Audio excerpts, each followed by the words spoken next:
Good afternoon, everyone. Welcome to our MASSP College Board Leader2Leader series.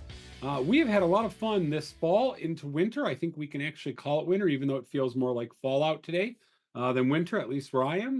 But we are in to the point where we're now actually starting to take a look at some real data and not do this hypothetically. So we are joined today, as always, by the College Board's Brad Brunner. And a special guest, Miss Erin Carlson, who is at Sandusky Middle School, High School. And today's webinar is about the PSAT data and how we're going to use that. So this Leader to Leader session is really about you've done this work, you've had your students take that PSAT, the practice SAT data, whether it was in 8th or 11th grade or 10th or 11th grade. And now, how do we use that data? How do we leverage the tools that are in the College Board toolkit? And there's obviously a lot of questions about this because with the shift to the digital SAT and PSATs, a lot of things have changed and moved around. And we're grateful to have Brad and Erin here to help guide that conversation. So before we get going, if you could take a second in the chat just to say hello, who you are, where you're from, what your role is, and maybe something that you are really excited to learn about today. Over the course of the webinar, one of the three of us will be monitoring the chat, as well as you could use the Q&A button to submit any questions, and we'll make sure that those get addressed. Obviously, in this webinar function, we don't have that immediate interaction of a meeting, but we want to make sure that if you have questions, we're getting there. So please, in the chat, introduce yourself, where you're from, what your role is, and something you're hoping to learn out of today's webinar. And without any further ado, I'll turn it over to Brad to get us started. Good. Thanks so much, Tom. We really appreciate it. And we appreciate the partnership with MASSP and hosting this whole series. And we'll make sure that everyone here knows about the entire series. We are over halfway with it. We got a couple more left. But again, thanks to MASSP for hosting. As Tom mentioned, we're here for a PSAT data webinar. This would be if your students took the fall PSAT, or even if it was back from the spring SAT, it all fits. And so the goal is to take this data that you receive and know how to access it, know how to make meaning of it, and then be able to tap into the full potential of it as it applies to school improvement, student growth, master schedule planning, and so on. So let's dive right in.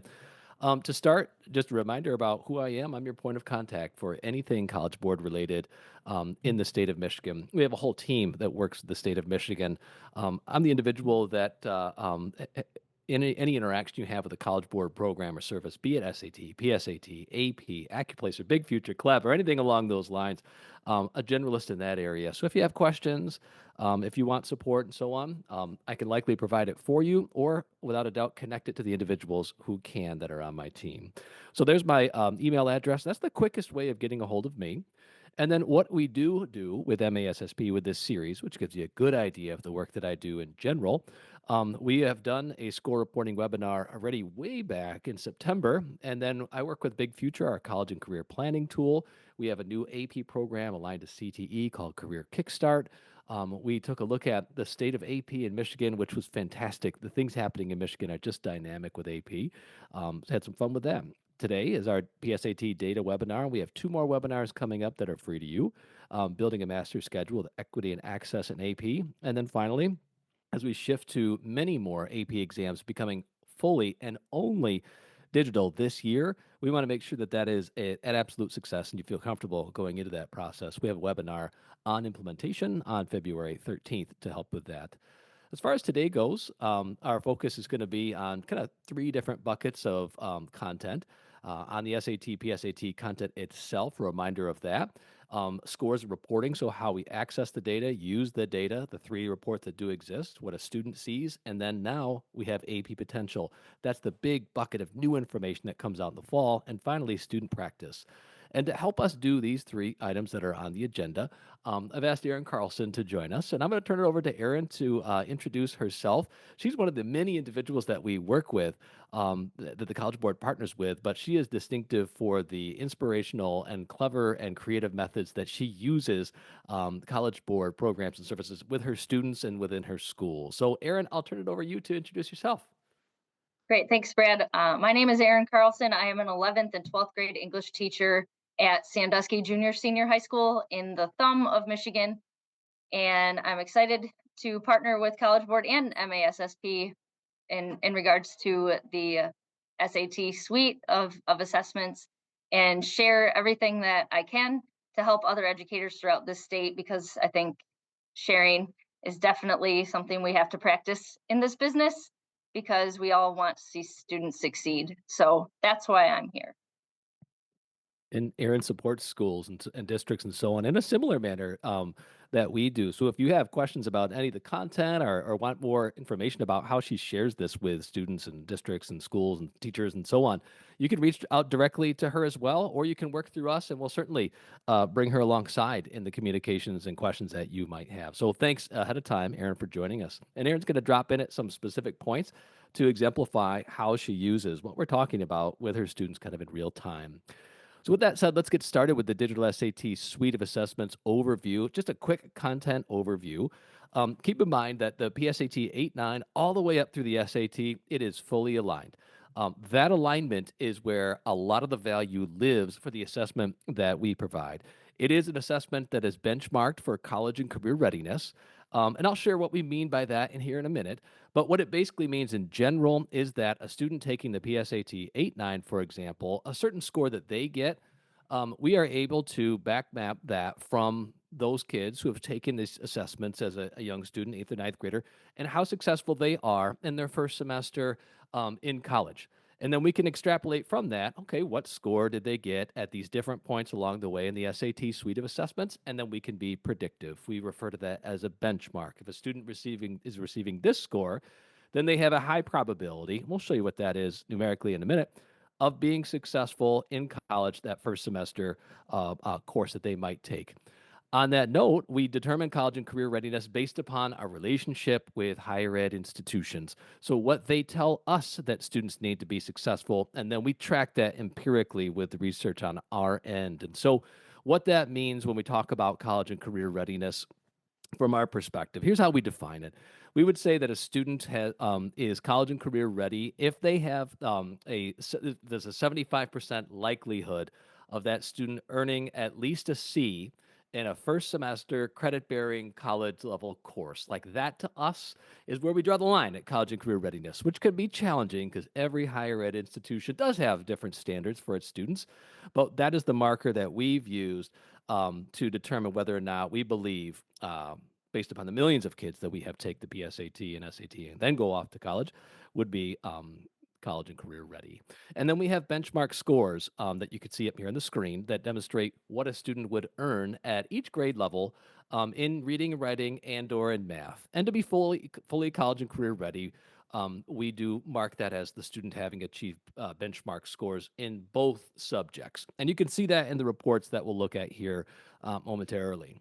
So on the digital SAT, content-wise, just to level set, there are 5 scores that a student receives in reading and writing, and then 5 scores that a student receives in math, and then an overall score on the SAT and PSAT as well. The SAT is traditionally out of 1,600 with an equivalent score in math of 800 and in reading and writing 800. And that does track back a little bit for the PSAT. And so we'll want to keep that in mind when we look at our score reports. So for the reading and writing section, students will get an overall score out of 800, as I mentioned. And then they'll receive a score for the 4 content domains, which you see on the left-hand side: craft and structure, information and ideas, standard English conventions, and expression of ideas. And then you have your skill and knowledge testing points off to the right, which that'll come back to us later on in our presentation. And then you have a description of each content domain and then the weighting of that content domain within the structure of the actual section of the reading and writing section itself. So number of questions and so on. And in reading and writing, it's pretty well balanced for each content domain. And then the questions themselves, just because this was one structural change, as you recall, going from the paper pencil to digital, is now the test questions themselves in reading and writing are what we refer to as discrete, meaning one question per reading passage, which contrasts with previously on the paper pencil SAT, where it's lengthy reading passages, numerous questions per reading passage. This has been a structural change that did substantively change one of the components of the assessment. I'll point it out now. This words and context used to be a standalone content domain. And with a shorter question, such as you see here, pulling out context becomes more challenging to the student and has been de-emphasized. So that is a structural change that's had a substantive impact. And for your reading and writing teachers, that's important to know when how they think about preparing their students for the PSAT or SAT. In thinking about preparation, there are numerous materials that a school or district can use. This is one of them, and there's something very similar for math, but it goes in depth into each content domain, talking about how that content domain was developed, the thinking behind that, the question and their structure, and how that component was thought through and developed as well as some ideas for lesson planning and how to approach just the disciplines themselves. And I would like to point out Chapter 5, disciplinary literacy, in particular as it applies to other subjects that aren't tested on the PSAT. So, reading and writing, math, yes, but science and social studies and other subject areas. But being literate in each discipline, that does have an impact on a student's ability to understand the content in the questions that are developed in math and in reading and writing. And we'll show you how those questions are developed and how disciplinary literacy plays a part in that just in a moment. So going and shifting to our next section is math. Math also has 4 content domains. These are the first 2, algebra and advanced math. You have your skill and knowledge testing points. And then you have the weighting of those 2 first content domains. And before we even look at the next 2, just note that these 2 content domains are 70% of the overall student's score for math. That is, generally speaking, how schools weight the curriculum, the amount of time, the seat time that they spend on that with students and how they prioritize and value that. So it is reflective of that for a reason, of course. But just wanted to point that part out on how it's set up on the SAT, PSAT. And the other 2 content domains are problem solving and data analysis, geometry and trigonometry. Just please note the one bit of content that doesn't come up on all of the assessments that we offer is trigonometry. That does not appear grade level appropriate for the PSAT 8, 9. Otherwise, the content does show up in some capacity, grade level appropriate, at each one of the assessments that we provide. And then for math, the types of questions, just a reminder, they have the selected response question, very standard. You have your question, and then you have your choices to select among, and then you have student-produced responses, where a student has to type in their response. They produce that on their own, so they're not selecting among different options.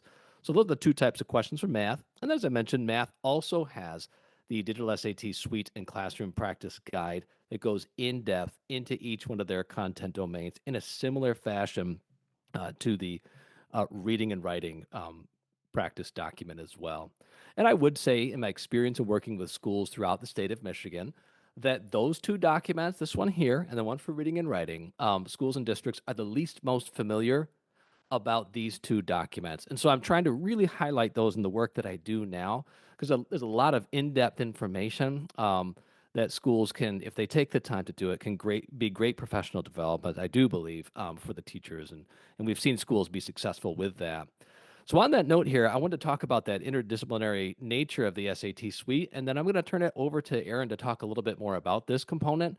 But for your teachers that aren't reading and writing and aren't math teachers, like how do they come to bear when when thinking about their role in the SAT and PSAT? And here's how we approach this here lightly, and then we'll go more in depth. So the context: all reading and writing and some math. So all reading and writing and some math questions are grounded in authentic context based in academic disciplines of literature, history, social studies, the humanities, and science. So the content of the coursework from the entire school, we'll show you this. It comes up through the reading and writing and math questions. Math, about 30% of questions are set in science or social studies context. Test development, we look at the external sources that are validated. Like, for example, if we're developing reading and writing questions that are science context based, we'll pull the information out of the next generation science standards to develop those content based questions. So that's where we go to look for that content. And the final knowledge requirement, to say it very clearly, subject specific information is not required, but that part I've highlighted in yellow. We kind of land here and we leave you with this, that students with greater experience in and facility with these disciplines that we mentioned above and how they structure and communicate knowledge textually are likely on average to perform better than those who lack that exposure. So disciplinary literacy, a literate individual in each of the content areas. You see what content areas show up. And to exemplify that and expand on that, I'll turn it over to Erin to talk a little bit more about that piece. Go ahead, Erin. Okay, so, and like Brad said, whenever you do PD with your building, you want to make sure that it is applicable to all of your teachers. So one way that I do that when I do PD with my own building or other schools throughout the state, this is a constant feature that we utilize in making the entire building feel like this is something that they need to take part in and they need to understand so that our students can be well versed in all of the subject areas. So one tool that the College Board has that I think is very beneficial is the educator question bank. And when you go to the question bank, all educators have access to this. You'll see that you can search for, I'll go right to this new search feature. You can search for SAT questions, PSAT 10 questions, or 8-9 questions. So I'll just select the PSAT 10 and NMSQT for the sake of this. You can select reading and writing or math. I'm going to stick with the reading and writing because we want to talk about how we can tie in the science and social studies, art, music, econ, all of your other subject area teachers so that they can see some weight in this. You can filter by the domain scores. Craft and structure, information and ideas is where I find most of the passages that would apply to some of your other teachers.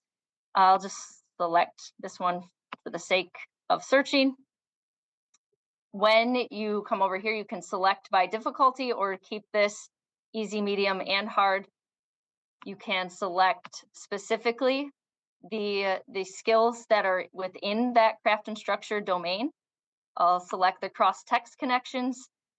This is definitely a skill area I found a lot of students struggle with. They've got multiple texts that they have to read to usually and make some cross-text connections. The button that you want to make note of is this exclude active questions button.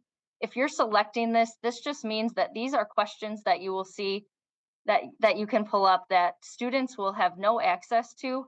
Some questions in this bank do show up on some practice tests. So if you want to make sure these are questions they've never seen, you'll want to select this box. And new to this feature is College Board has added state standards. So you can select state of Michigan. And when you'll see our chart is changing, each question now is linked to a state standard that question fulfills. Also, quickly, just because I think this is a great feature here, this little question box, it's very difficult to, if you don't know what you're looking for, you probably don't click the question boxes. So we're going to click this question box and you can get descriptions for each standard ID. We're going to scroll down to Michigan and pull this up.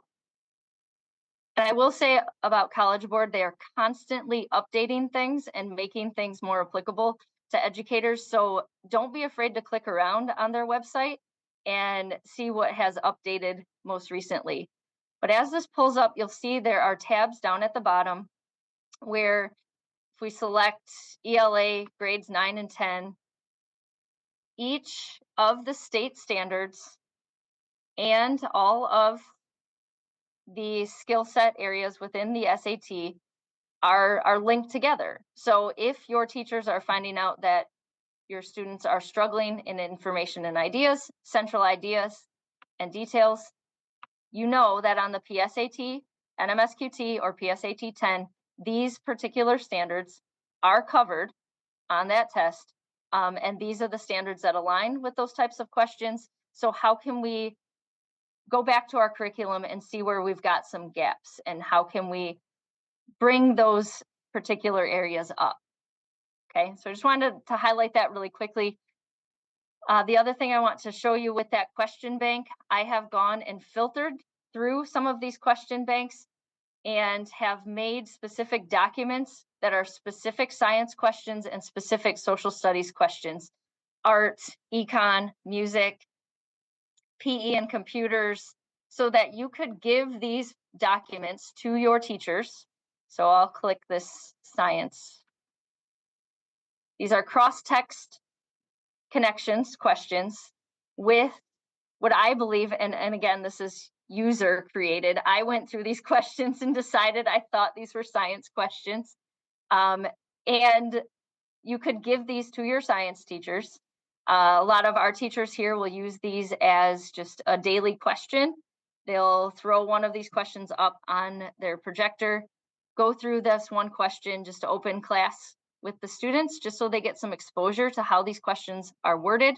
And then they can talk about the science content with their students. How would a science teacher read this material and go through it? And then it also helps our students understand that this isn't just an English test, and this isn't just a math test. This covers so much content, and it is important for them to be well versed in other subject areas. All right. Okay, great. Thank you, Erin. Can you hear me and see my screen okay? Yeah. All right, very good. So, Erin, that's really clever use of that educator question bank to pull those questions out and align them. And that's, with other content, and that's a ton of time in doing that and so on. So thank you for doing that. We do find in use of what you've put together with schools that it is a highly valuable tool and makes it much more of a whole school effort in approaching this type of learning and so on. So if a person on the call wanted to gain access to what you just showed, how should they go about doing that? So I am happy to share any resources I've ever created. So at the end of this, I will share the folder with Tom and Brad, and we can share that out to anyone that's on the call. And anyone can feel free to reach out at any time. I'll share my email address as well. Very good. Thank you, Erin. Okay, let's dive into some of the tools that the College Board does offer up to improve just overall instruction using some of the different items that we have, which we've shared a few already. You can obviously use those test questions for gaining familiarity with that. We've got those digital SAT practice guides for that too. We have two other documents that we want to highlight.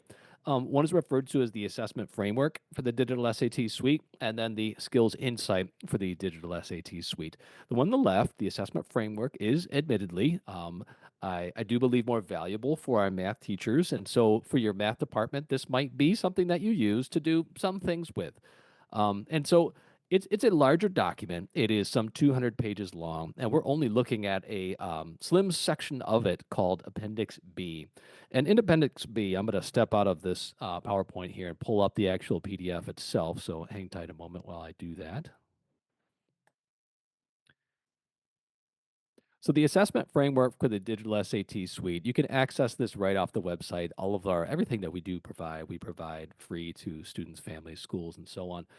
So you can just search this on the website. And if you were to scroll on down in Appendix B to page, I think it's 186, I believe is where Appendix B starts in the PDF. Yes, you were seeing the content here.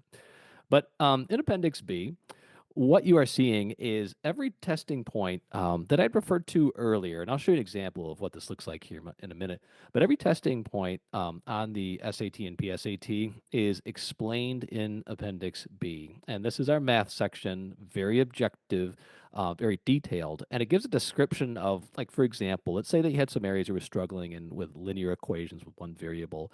And you just want to level set on, like, well, what does that mean from just a College Board perspective and so on. This describes it on the SAT, and then the PSAT and MSQT in 10, and then the PSAT 8, 9. And this description is available, again, for every one of those testing points. So it goes further into linear functions, linear equations in two variables, systems of two linear, and on in math. And so there's a lot of detailed information here about what shows up on the SAT and PSAT and, like, what it all means, which is, I do believe, is important for math teachers to be, objectively understanding what it looks like on our end. What this shouldn't do, it shouldn't be something that drives your curriculum per se. Your school has standards, your district has standards, your state has standards, you have standards for what you expect your students to know in math. But I do think it's good just to know if there are major gaps between your curriculum and then what is being assessed through the College Board's PSAT and SAT to make sure there aren't major gaps that are there. So maybe it would be a good exercise to take this alongside of your current curriculum and then just conduct a gap analysis. Your math department certainly might find that helpful. So that is the assessment framework for the digital SAT suite. Again, that document here, when the PowerPoint comes out from Tom, it is linked right to the image itself, where you can just Google it, you'll find it. And then next document that I want to refer to is the skills insight for the digital SAT suite. I'm going to go back to the PowerPoint here for a moment, show you one of the reports that it links up to, and then we'll come back to that document. I did include just a couple pages here on what that assessment framework looks like. You may recall when I shared with geometry and trigonometry, the testing points are here. And this is where you receive a description in that document I just showed you for each one of those testing points. I put an example in here, and you can feel free to use this at will. So shifting now to the skills insight for the digital SAT suite, this document is intended to take one of the primary reports that you receive. And Erin and I had discussion about this yesterday and how we work with schools. We definitely see this as the report that is likely most valuable to the individual classroom teacher. And so when you receive this report, when we look at it, essentially what it is doing is taking every student's score for reading and writing and or for math, and it breaks down their score into one of 7 different score bands. And each score band has a very specific skill and knowledge attached to it. So a student who is scoring in, let's say, score band number 7 here for reading and writing as a whole, their score would be somewhere in this range of a 680 to 760 on the PSAT. Those students have proven that they know all the skills and knowledge in this section, and every bit of skill and knowledge in these the performance score bands below it. So how do we know what those specific skills are and knowledge that's attached to each one of these score bands for the section as a whole and for each one of the content domains? That is what is described in the skills insight document. So I'm going to step outside of this and go into the actual PDF itself. Now, the PDF is one way of looking at this information. And then there's another way, too. There's an online tool, which I'll show you here momentarily as well. So the Skills Insight document, I'm going to just kind of skip ahead, and we're going to go all the way into the reading and writing section. The reading and writing section starts, I believe it's on page 7, but on page 5, there's 2 charts I wanted to point out. There's a section score, which shows you the scores for reading and writing math, and then the associated score band numbers. And then just as a reminder, too, there are the benchmark scores in here as well at every grade level for reading and writing and math, 8th, 9th, all the way on up to the 11th, 12th grade time period. And this part's important to know, just so you know, okay, if a student is in benchmark number, or excuse me, performance score band number 4, is that the benchmark score or is it not? And just going to help with familiarity of that. Here are the benchmark scores to associate with it. So kind of just a helpful little chart I like to point out. So in the reading and writing section, and math is set up the same way. If we scroll down to this page here with Table 5, Table 5 is great just for getting familiar with each skill score band. So for example, if a student scored in performance score band 2 for any one of the content domains, this is the skill and knowledge description that they have given examples of, they have demonstrated on the SAT or PSAT. Same thing for score band 3. And you can see if you were to really take a dive into this, which we'd suggest that you do for some level of professional development, so you can see how each description becomes like a more rigorous sort of skill or knowledge that the student has demonstrated, and all the way up to score band number 7, which is where it tops out. So these students they have exceeded the benchmark and they have capped out on what we would be able to allow a student to demonstrate knowledge and skill-wise on the SAT or PSAT. But the part that becomes a little bit more valuable is where each individual section's content domain stands alone. So for example, let's say that you see that the majority of your students scored in the lower score bands for whatever reason in information and ideas. And you said that would be, that's an area of growth. You've defined that by looking at the score reports. So you can see here, let's say if they're primarily in score bands 1 or 2, like here is what the students have been able to demonstrate in the SAT and PSAT thus far. They've done this. And then what's next? So what your teachers might work on as a next step, or if you're looking at this individually with student score reports, maybe here's an individual student goal, then you just look at that next score band and see what skill or knowledge they'll have to exemplify and demonstrate next to move up in that score band and with their overall skill and knowledge. And so there's a page here for information ideas. That's section 1. The next page is simply laid out craft and structure. And the next is expression of ideas. And just on that note, when I looked at the state scores overall for all public and private schools, this would be the area where it was the lowest scores overall as a state. So it was just kind of something to point out. But that's important when you look at your district or school scores, is to see kind of in comparison how you perform. And so I think there's some meaning there to that when we look at those scores in comparison to the state. So there's expression of ideas. Can I interrupt for just a second? Just ask Yeah, kind go ahead, Tom. of a question that is always in the back of my mind when looking at this. And Sure. you've done a great job, and Erin has too, about showing how these are a benchmark assessment. They're a point Right. of time in learning, right? I think there's a cautionary tale to be told here that we have an opportunity to rethink at this point because, right, we had some different score releases in the old SAT. The new SAT gives us a different look, right? So we can kind of look at these bands of what students might be capable and within the limited construct that is the SAT, right? So this gets to, and Brad and I sit on a state committee that's on the SAT task force when we do this work. And I think it's really important to say that the SAT is a really important part of a suite of assessments and assessment practices that we should be using, right? Like if anybody is taking this and saying this is a set at what my kid can and can't do, well, that's true in that moment of time when they took the assessment, right?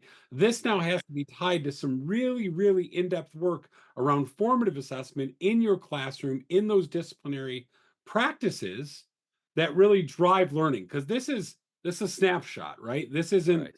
learning. And I want to make sure that we're very clear that the use of this is we want to make sure folks know how to, because it's a tool. The state requires we use it.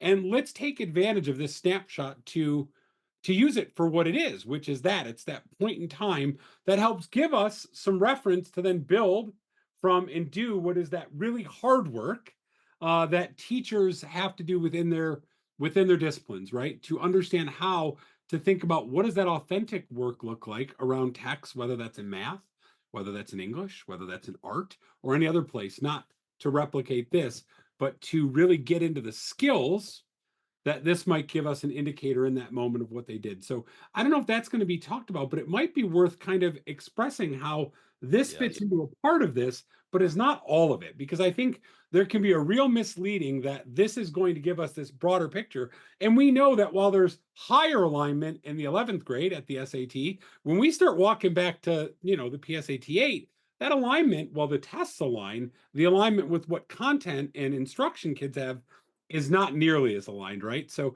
Right. I want to make sure that there's that we realize what a useful tool this is, but that it's one of a series of useful tools that leaders and teachers need to really engage in with their teams to really move student progress, because this alone is not going to do it. Snapshot. It's not Right. it's not a generator. And that task force that Tom mentioned we're on, our focus is how this fits within a balanced assessment system, and then also too that task force looks at how we can take what we have here, and then provide high quality instructional practices for teachers, because this is your skill, this is your knowledge, this is what's demonstrated here, and teachers have to use their craft to take this and then produce some instructional planning and just overall teaching and learning practice that takes this and actually does that so students develop this skill. Now that's the great work that schools do, and that disciplinary learning essentials, those DLEs that Mesa group has created, which maybe Tom, if you want to drop that in the chat, that is great instructional practice examples for teachers to use to help students build the skill and knowledge that they are seeing here. So, absolutely, we recognize that. Tom, thank you for that perspective. Um, on the note of that, the skills insight looks like the College Board has kicked me out of my account, so we'll pull back in there. Maybe that can Yeah, let me at the moment. I know what I said, Brad. Like, shut But off right now. So I apologize. no, no worries. While Brad's getting that, I did drop the link to the 6 through 12 Good. essential Great. practices, which is really, really worth taking a look at. I mean, this is where it gets into and broken down so you can take those skills insight pieces, which give you a great look at what kids can and can't do, and then find where those are in that essential practices document. Again, all free, really well designed work that shows you what students and teachers should be doing, those habits of thinking that are so Absolutely. critical to the work that we need to be doing in good tier one instruction. Absolutely. So I did mention that this document, this PDF, the information is organized in a different way as well. All this can be accessed online too, and this is where like a student, when they get their school report, they're shifted on over to this if they want to learn more about like the skill and knowledge that they've demonstrated. But if you were to pick a section, let's say algebra, let's say that a student had a score of 420 to 460.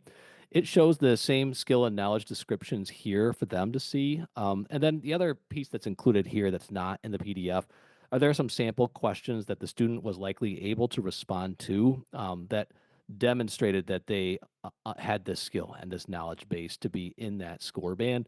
So if a student was looking at, okay, then what comes next there for me, then they can just drop up to the higher score, the next highest score band, hit go, they can see what skill and knowledge is coming up next, and then the types of questions that they'll be expected to respond to demonstrate that knowledge. So it's also included there, and I just wanted to point those two tools out.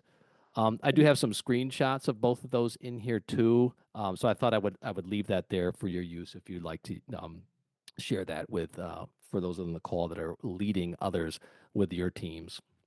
I will tell you as well, in the link that I share, I went through and clicked on each of those bands and copied each question and made it into a Google slide. So it's I think a little bit easier to pass out to your instructors when they're looking at those bands because your teachers want to see what those questions look like in each of the band areas.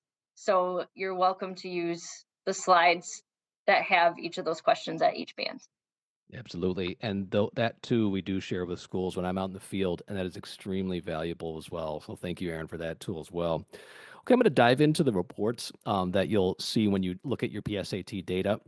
We're going to go through the first two reports rather quickly and then dive into the one that we mentioned we think is a little bit more important for teachers, that knowledge and skills report.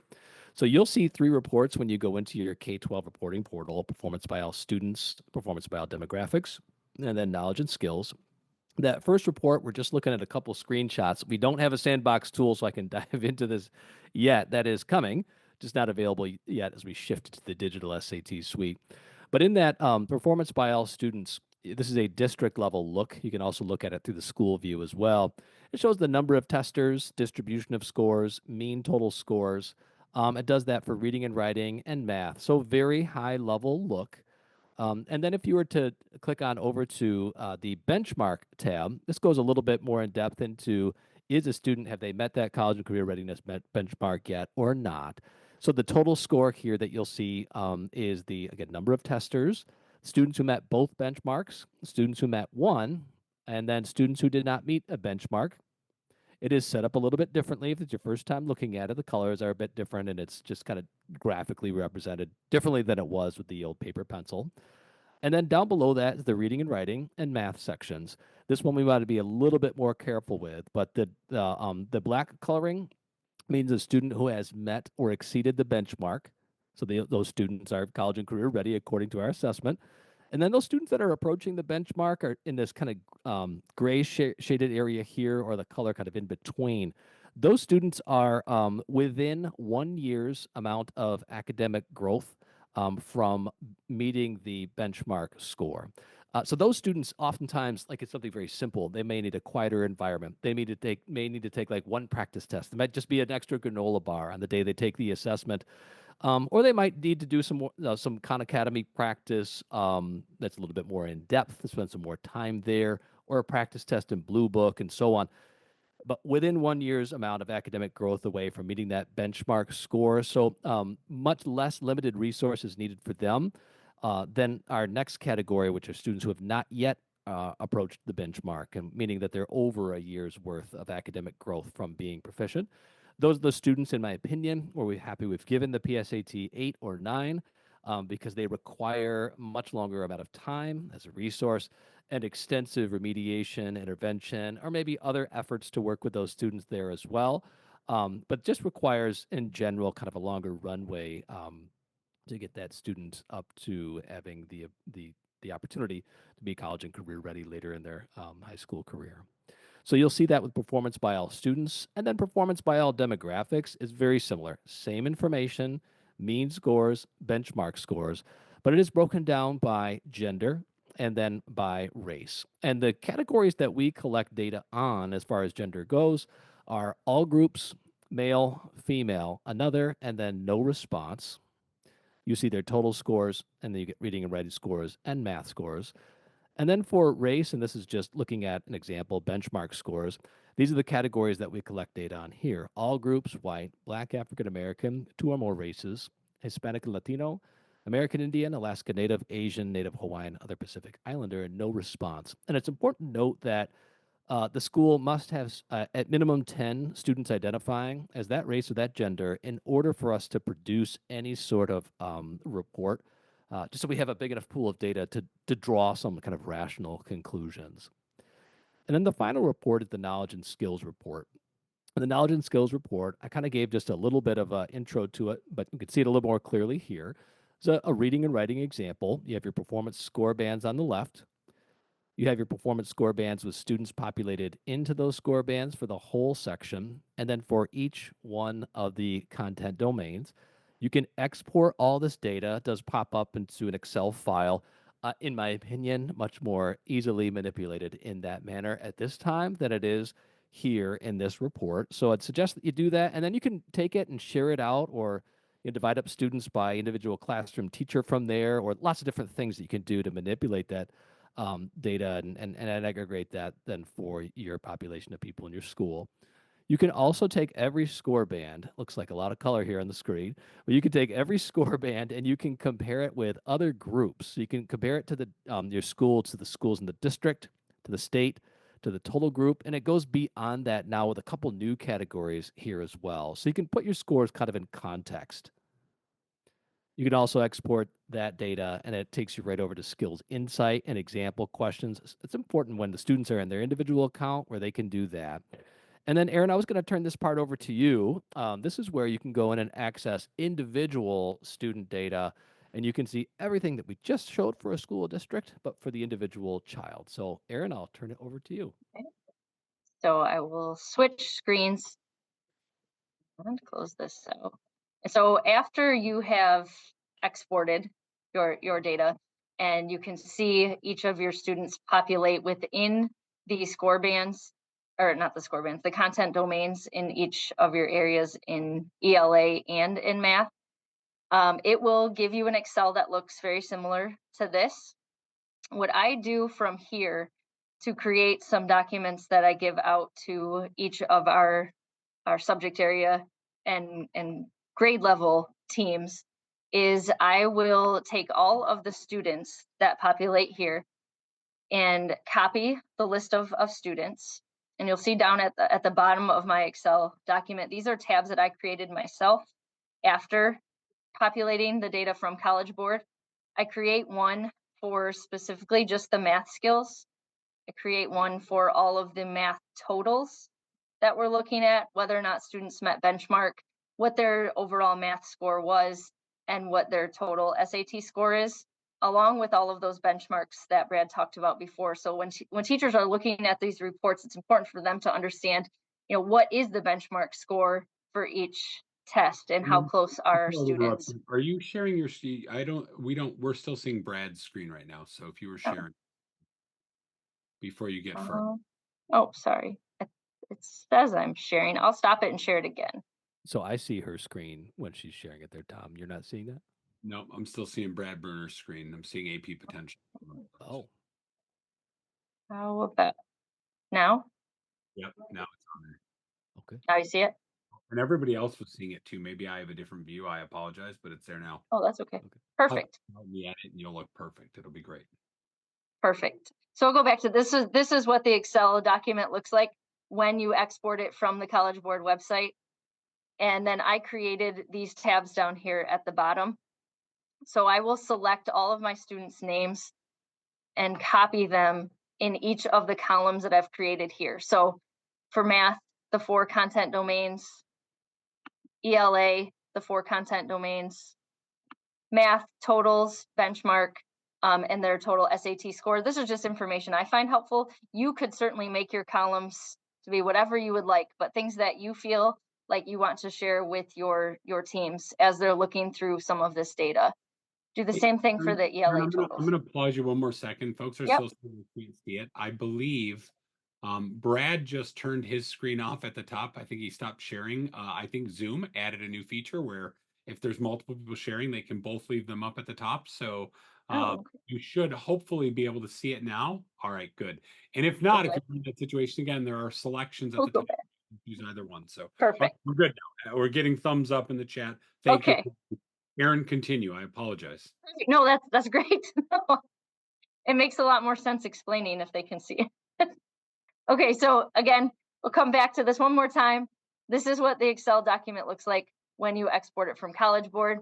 I create these tabs down at the bottom. You could certainly create any tabs that you would like, but I copy all of the list of my students here in alphabetical order when they populate. And then I copy those student names here in the 4 content domains for the math and the 4 content domains for the ELA section. I also created tabs for math totals and whether or not students are meeting benchmarks, and the same thing for ELA. What was their total SAT or PSAT score? What is their ELA score? And are they meeting benchmark, or where are they at within that benchmark score? Next to these, you'll also see all of the benchmark scores, which is important when you give this to teachers so that they can understand how those benchmark scores change depending on the grade level that the student is at. I also include here, this is the report that Brad started with, the percentage of students that are at each band level. This is an important tool. If you're just handing out the data to your teachers and they don't have access to College Board to see these things, this might be a quick way to print off this to show your teachers what percentage of students are at each band level for each content domain. So then what I do is, after I've copied all of the student names here from the original report, I select each of these columns, copy them into the correct category. Then what you can do, and I'm going to come to the ELA skill one, is now I can filter these so it makes a little bit more sense for my teachers. So if I were to highlight this column and select my students here, I can go into data and filter this A to Z, which I've already done in this particular one, and it will change. So now where we had student 1 here, student 7 is now here with their band level. So now my band levels are from low to high. I'm going to show you this other document as well, so you can see it a little bit better.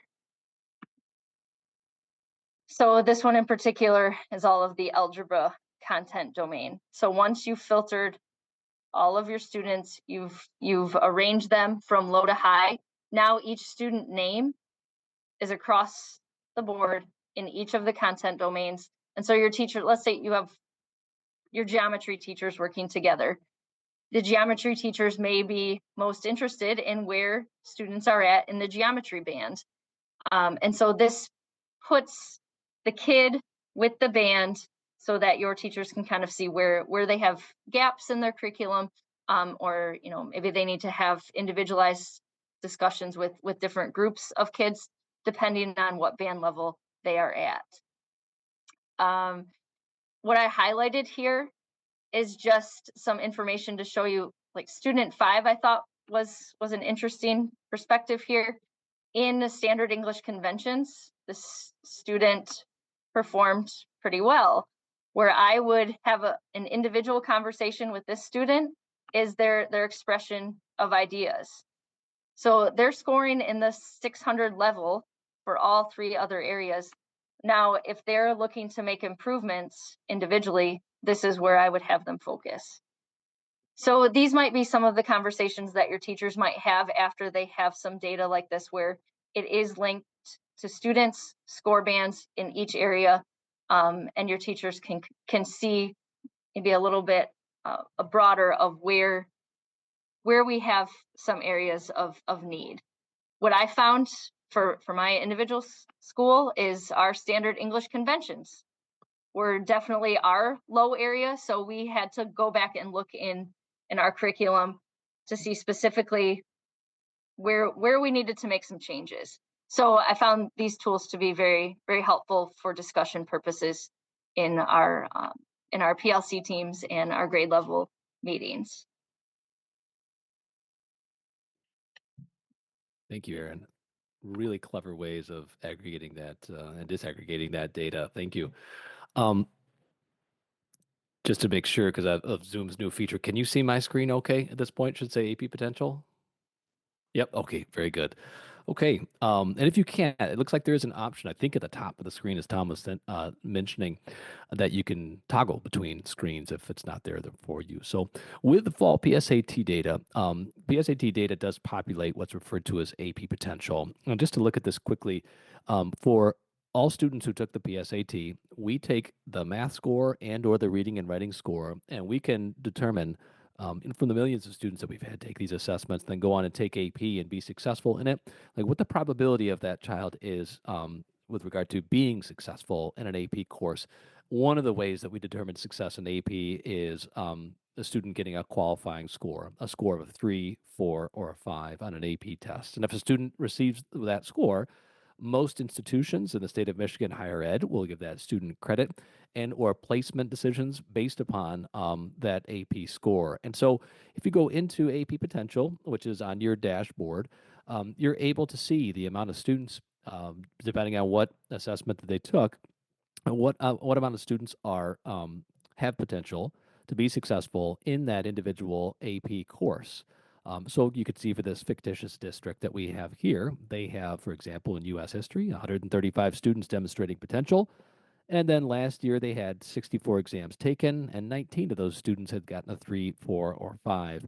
So this would be a good place for you to go look when you think about having individual conversations with students, because you can look at their AP potential as the individual child. So on the black portion here, I've obviously taken out and blocked the students' names, but this student here is demonstrating AP potential in art history, biology, chemistry, computer science, and so on.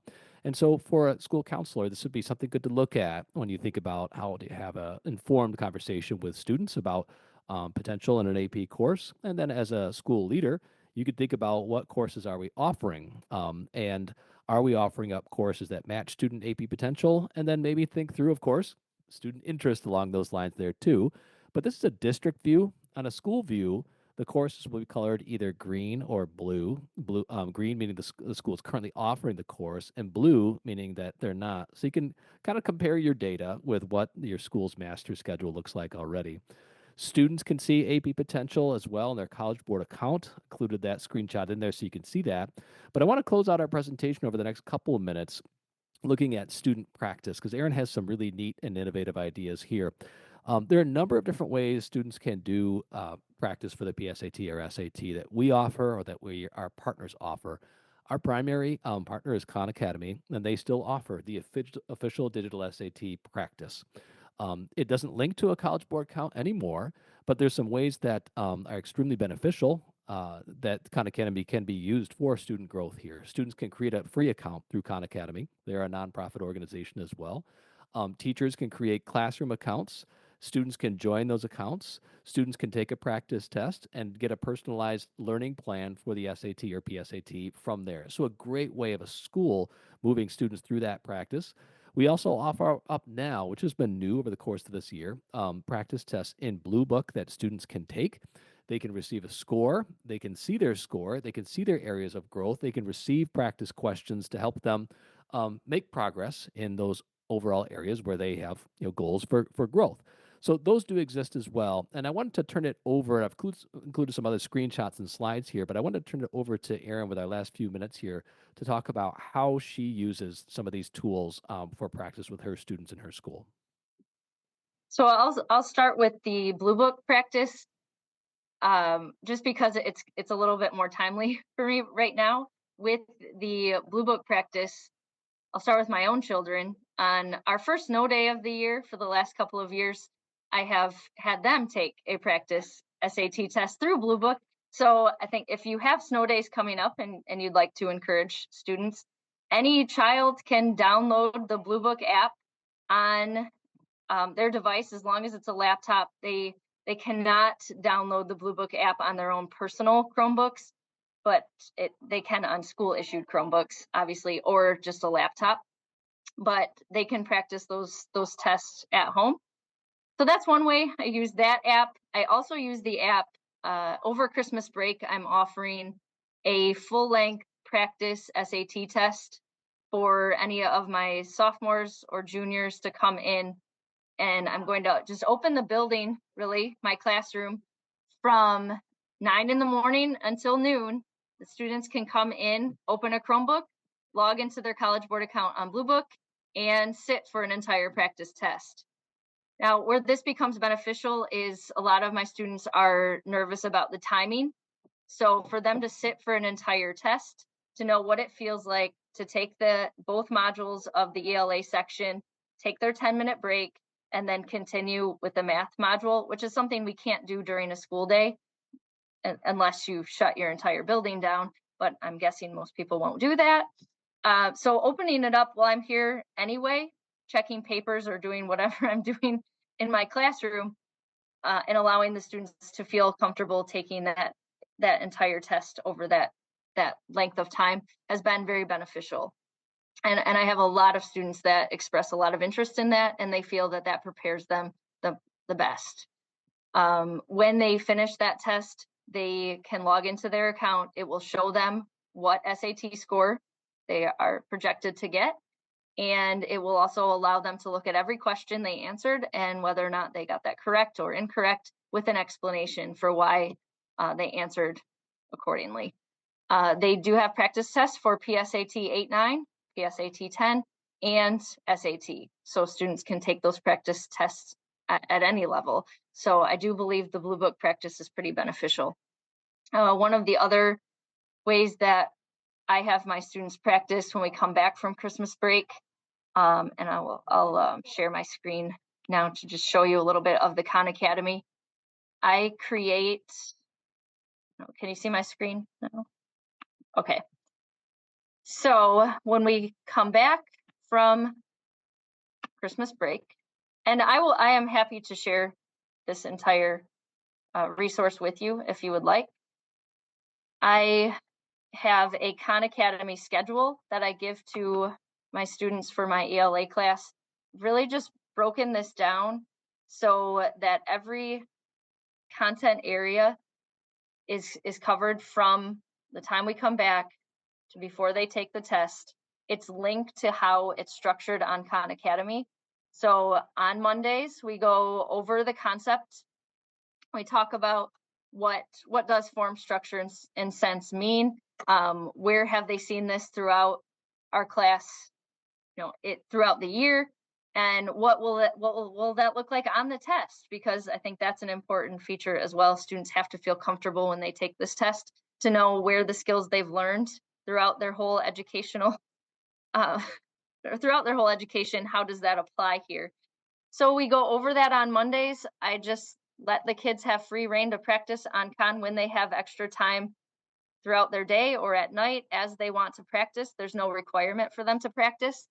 But then I give them a Google Form quiz on Friday just to make sure that they have fully mastered that particular set of questions. If a student does master the entire course on Khan Academy, I just make them a little cake with their name on it.